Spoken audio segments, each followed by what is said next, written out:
Hello and welcome back to Frog Boy X1 Gaming. Another day, another bunch of ponies crying about an Xbox exclusive. So, if you like this content, don't forget to like and subscribe. I was over on Twitter today. Yeah, I know. Every time I go over there, I tend to come back and I bring some console war nonsense to the channel. But today it's for a good cause. I got on there and I'm starting to notice. While everybody's talking about like more documents that they've seen, from like the court trials, stuff like that. So in there, we're starting to get, like some more information out of this. Like, I don't even care about this whole Activision deal anymore. At this point, like, who cares? Like, literally, who cares? I feel bad for all the people that have built channels surrounding that, and that's all they talk about. Because after it's done and over with, what are they going to talk about then, man? It's going to be really hard to keep up that level of excitement when it's not there. So let's dig into this. I read I've seen like a Eurogamer article, an IGN article. Your favorite Dreamcast guy, you're making a video about everything again. Let me be as clear as possible. Listen here, my hooked friends. Elder Scrolls 6 is Xbox exclusive. Microsoft paid $7 billion for Bethesda. Microsoft now owns Bethesda. They are not bringing you a first single player game to your PlayStation probably ever again. Like, that's not going to happen. Single player, first party games sell consoles. Big giant open world RPGs sell consoles. You have to understand this. You don't see the Xbox guys over there begging for Spider-Man to come over to the Xbox. We know that is not going to happen. Now, when I see these big publications and these other fellers like the Dreamcast guy out there crying their little eyes out, begging for Elder Scrolls 6, especially after they seen what Starfield did, 5 million, or it's number 5 in the UK, in the EU, and it was free on Game Pass.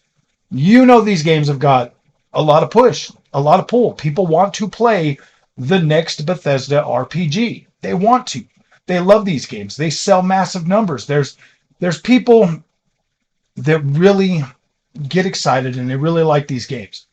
And I've seen nothing but insecure Sony only PlayStation fans trying to drag this game down. For what? What is it going to do for you? You're not going to get this on your PlayStation 5. So it doesn't matter how much you drag it. It's not coming. If you want to play the game, go buy an Xbox, man. I have a PlayStation 5 for my PlayStation first party games. I have an Xbox. It's really not that hard, guys. Like, it's not that hard. There's no reason to be 100% joined at the hip to one of these console companies that don't even know we exist. Like, they don't know we exist. Like, they don't care. Like, they don't care. They just want your money and they want you to buy the games from them. Whatever. It's it's kind of ridiculous to see these. I've been avoiding the console nonsense warrior stuff because I just don't care about it. I'm not as passionate about it as a lot of other people are. But when I see this stuff, when I see like Eurogamer and IGN and Kotaku and all these other people like consistently complaining that PlayStation or that PlayStation isn't going to get these games, these are the same guys that consistently sit there and bash Xbox and tell Xbox to compete. Like, make up your mind, guys. Do you want Xbox to compete, or do you want them to just roll over and let Sony have everything? I mean, to me, like, look at what Sony does. Look what Sony's doing with Square Enix games. They're locking them to their system and they're killing them. They're killing Square Enix, and as long as I've been a gamer, I've been playing Square Enix games. I've started playing Square Enix games. Well, not as long as I've been a gamer, because I started playing Square Enix games on Super Nintendo. So almost as long as I've been a gamer, I've been enjoying Square Enix games, and to see where that company went and having it being, one of my top developers or publishers for games that I like to play, to seeing how like they're They're literally just another cog in PlayStation's wheels. I mean, PlayStation just runs them over. Like, they don't even care for them. They take all their best games, they lock them to the PlayStation, and then they don't do well. And then Square Enix is there to pick up the pieces. Like, that really sucks, man. I really don't like seeing what's happening to Square Enix with them being so buddy-buddy with PlayStation. I'm glad that Final Fantasy XIV is finally coming to Xbox. I'm hoping that on the Tokyo Game Show, Square Enix announces more Square games coming to freaking Xbox. I would like to see. I mean, Final Fantasy 16 should have 100% launched on PC day and date, and so they can make money. They need to make their money back on the development. Final Fantasy 16 is an amazing game. PlayStation fanboys didn't buy it.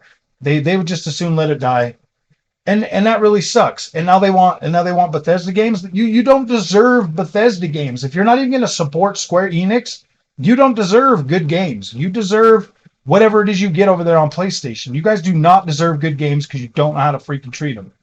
You guys are letting these freaking companies just die, and you can't blame. I played all the way through Final Fantasy 16. That game was masterclass, absolutely excellent. It felt good. It was a great game. It looked incredible. You can't tell me that was a bad game. Forspoken. You guys let Forspoken die. You let the whole like Illuminous Studios die because you wouldn't get off your butt and go support that game. It's not. I mean, those two games designed with the power of the PlayStation 5 in mind, and that thing was sputtering out 720p at 35 frames a second.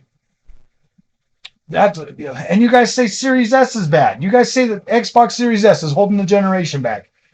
No, I don't think so. I mean, maybe them games would have came out on Series S at 480p at 30 frames per second, but at least they'd have been on there and people would have had the option to buy them. Like, the PlayStation 5 is not this super incredible piece of tech hardware. Like, it's good. It's definitely good. The Xbox Series X is good, and so is the Series S. But you guys are getting a little bit too ahead of yourselves. Like, you ponies and these publications, they keep like trying to make Xbox look bad to prop Sony up. No, dude, Sony's doing a very good job of making themselves look bad. And the funny thing is with as short of attention span as gamers in the world has right now, Sony does not have the luxury of continuing to keep putting out state of plays like they just did the other day. They don't have that luxury anymore, man. Xbox is rolling, firing on all cylinders, and PlayStation's like, oh yeah, here guys, here's some baby steps. It is what it is, man. Once this is all done and over with, man, like we'll see. We got three, maybe 4 years left of this generation. I'm very optimistic that Xbox is going to pull ahead. Like, I am. If things keep going the way they're going right now, I believe Xbox is easily going to pull ahead. So if you guys like this content, don't forget to like and subscribe. We'll see you guys in the next one. I'm very sorry. I don't mean to get on these little fanboy warrior things, but that kind of just irritated me today.